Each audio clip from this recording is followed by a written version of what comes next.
how to create custom location on Instagram.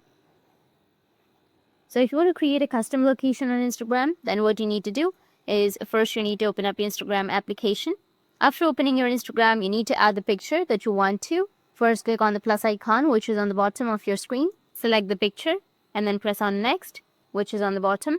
Now, as you can see that you will have add location. If you've selected reel, then you will have add location right here. You can just simply search for a location and add a location. You can turn on the location services. Tap on turn on. Once you've turned on your location, go with continue. And then while using the application, go and select the location and the location will be set. Or if you're going with your post, then go with the post section. Select the image, go with next again. Now here tap on add location. And once you tap on add location, go and select your location and tap on share.